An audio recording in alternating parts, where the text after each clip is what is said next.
कुछ कहानियां सिर्फ क्राइम नहीं होती, वो श्राप बन जाती हैं। और लॉन्ग आइलैंड का ये केस उन्हीं में से एक था। सोचो, एक ऐसा किलर जो समंदर के किनारे लाशें छुपाता रहा और 13 साल तक पुलिस उसका नाम तक ना जान सकी। ये केस शुरू होता है लॉन्ग आइलैंड, न्यूयॉर्क के गिलगो बीच से। एक ऐसी जगह जो देखने में आम सी लगती है, लेकिन कुछ ही वक्त में ये अमेरिका के सबसे नोटोरियस मर्डर केसेस में से एक बन गई।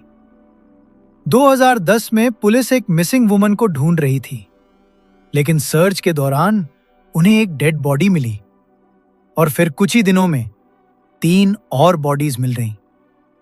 इन विक्टिम्स को बाद में गिलगो 4 कहा गया। ज्यादातर विक्टिम्स यंग विमेन थी और कई ऑनलाइन एस्कॉर्ट एड्स के जरिए क्लाइंट से मिलती थी। अब पुलिस को समझ आ चुका था कि ये रैंडम मर्डर्स नहीं थे, पैटर्न क्लियर था। किसी ने बॉडीज को एक आइसोलेटेड बीच एरिया में डंप किया था और इस बात ने इन्वेस्टिगेटर्स को एक ही डायरेक्शन में ढकेल दिया, सीरियल किलर। केस मीडिया में छा गया, लोगों का प्रेशर बढ़ता गया, लेकिन सालों तक पुलिस के पास कोई क्लियर सस्पेक्ट नहीं था। केस धीरे धीरे कोल्ड केस जैसा बनने लगा और किलर आजाद घूमता रहा। फिर 2022 में सब कुछ बदला। एक नई टास्क फोर्स बनी और इन्वेस्टिगेटर्स ने पुराने एविडेंस को दोबारा खोलकर देखना शुरू किया। कई दफा केस सॉल्व करने के लिए नया एविडेंस नहीं, बल्कि पुराने एविडेंस को सही नजर से देखना जरूरी होता है। इसी रिव्यू के दौरान एक पुराना विटनेस स्टेटमेंट दोबारा इंपॉर्टेंट बना। एक विटनेस ने बताया था कि विक्टिम के घर के पास एक शेवरोलेट एवलॉन्च ट्रक देखा गया था। जब इन्वेस्टिगेटर्स ने इस क्लू को ट्रेस किया, तो उनका फोकस एक नाम पर आके रुक गया, रेक्स ह्योरमैन। अब पुलिस ने फोन रिकॉर्ड्स को डीपर लेवल पर एनालाइज किया। विक्टिम से कांटेक्ट करने के लिए एलिगेटली बर्नर फोन्स यूज किए गए थे। जब कॉल पैटर्न्स और मूवमेंट स्टडी की गई, तो उनका लिंक सस्पेक्ट के घर और ऑफिस लोकेशंस के साथ मैच करने लगा।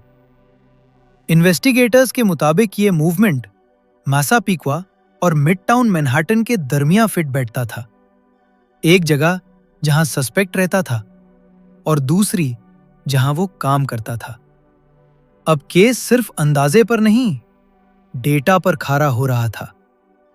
अब पुलिस के पास अलग अलग क्लूज नहीं थे, अब उनके पास एक कंप्लीट पैटर्न था।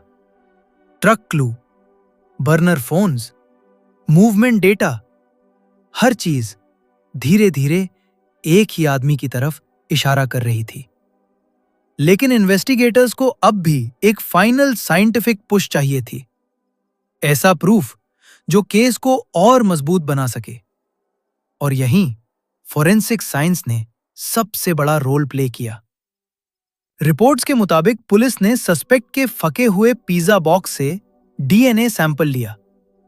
उस डीएनए को विक्टिम लिंक्ड फोरेंसिक एविडेंस के साथ कंपेयर किया गया और यही वो मोमेंट था जिसने इन्वेस्टिगेशन को डायरेक्ट अरेस्ट की तरफ ढकेल दिया। जुलाई 2023 में रेक्स ह्योरमैन को अरेस्ट कर लिया गया। सालों तक जो केस अनसॉल्व्ड रहा, उसमें अब आखिर एक एग्जिट पुलिस के सामने था। उस पर मल्टीपल मर्डर्स के चार्जेस लगाए गए, लेकिन हर क्रिमिनल केस की तरह फाइनल फैसला कोर्ट करेगा। एग्ज्यूड ने नॉट गिल्टी प्लीड किया है और लीगल बैटल अब भी जारी है।